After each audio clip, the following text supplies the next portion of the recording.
অনেক তো খেয়েছো বেগুন ভাজা, বেগুনের তরকারি, বেগুনের চচ্চড়ি। চলো আজকে নতুন একটা রেসিপি বেগুনের তোমাদের সাথে শেয়ার করব।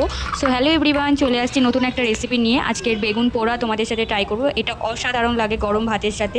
ফার্স্ট আমি বেগুন দুটো নিয়েছি, দুটো বেগুনকে ভালোভাবে দেখতে পাচ্ছ কেমনভাবে চিড়ে নিয়েছি, নিয়ে ভালোভাবে ধুয়ে নিয়েছি। ভিতরে এরমভাবে চিড়ে রাখলে বোঝা যায় পোকা আছে কি নেই, প্রথমেই বোঝা যায়। আর এরকম রসুন মাঝখানে মাঝখানে দিয়ে দিয়েছি, দিয়ে একটু তেল মাখিয়ে নিয়েছি সব কটাতে ভালোভাবে। এখানে সাদা তেল বা সর্ষের তেল যে কোনো তেল ইউজ করতে পারো, সর্ষের তেলটা দিলে বেশি ভালো হবে। আর তারপরে দেখতে পাচ্ছ যে গ্যাসের চুলায় কিভাবে বেগুনটা পোড়া করছি। বোটাটা কিন্তু কাটবে না বেগুনের, তাহলে ধরতে সুবিধা হবে, আর কাটলে ভালো লাগবে না, সামনের দিকটা পুরো পুড়ে যাবে। বোটাটা কাটবে না, আর এরকম এক সাইড হতে থাকলে আর এক সাইড ফের করতে থাকবে।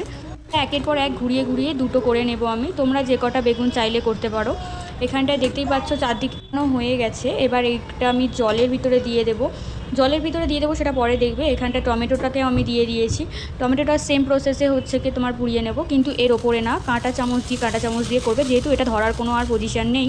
তোমরা যে রুটি শাকার যে জালগুলো হয় সেটাতেও করতে পারো, আর পুরোপুরি যাদের কাছে ওগুলো নেই গ্যাসের স্টিমে এরকমভাবে করতে পারো।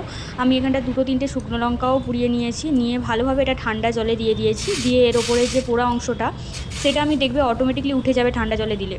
ঠান্ডা জলে এগুলো ভালোভাবে কিছুক্ষণ রেখে ভালোভাবে দেখতে পাচ্ছ ছাল উঠে যাচ্ছে, পরিষ্কার করে ছাল উঠে যাচ্ছে, এগুলো ফেলে দেবো। ছালগুলো তুলে নিয়েছি, নিয়ে এবারে যে শুকনো লঙ্কাটা নুনের সাথে ভালোভাবে মাখিয়ে নিয়েছি। এর যে স্মেলটা মানে অসাধারণ লাগে। রসুনের কোয়াটা কিন্তু আমি ফার্স্টে কিন্তু রসুনের কোয়াটা একদমই ছাল শুদ্ধই রেখেছিলাম, পুড়িয়েছিলাম, ছাল ছাড়িয়ে নিয়েছি। একে একে আমি রসুনগুলো ভালোভাবে একদম মিহি করে নিচ্ছি, নিয়ে তারপরে হচ্ছে কি টমেটোটা ফাটিয়ে নিয়েছি। টমেটোটা দিতেও পারো না দিতে পারো, টমেটোটা দিলে ভীষণ সুন্দর লাগে। টমেটো ধনেপাতা এগুলো দিলে ভালো লাগে, কিন্তু ধনেপাতাটা আমার কাছে অ্যাভেলেবেল ছিল না, সেই জন্য আমি ধনেপাতাটা দিতে পারিনি। আর এরপরে পেঁয়াজ কুচিয়ে নিয়েছি, লঙ্কাও কুচাতে পারো, বা হচ্ছে শুকনো লঙ্কা যেহেতু আগে দিয়েছি সেই জন্য আমি লঙ্কাটা কুচাইনি। যদি লঙ্কার পরিমাণ বেশি রাখতে চাও তাহলে কাঁচা লঙ্কাও দিতে পারো, কাঁচা লঙ্কা ভীষণ ভালো লাগে। এরপর ধনেপাতাও দিতে পারো। ফার্স্টেই বলছি ধনেপাতাটা আমার কাছে অ্যাভেলেবেল ছিল না, দিতে পারিনি, কিন্তু দেখতে পাচ্ছ এটা অসাধারণ লাগে দেখতে, যতটা না সুন্দর খেতে অসাধারণ লাগে। গরম ভাতের সাথে মানে মাছ মাংস ভুলে যাওয়ার মতো এমন একটা জিনিস।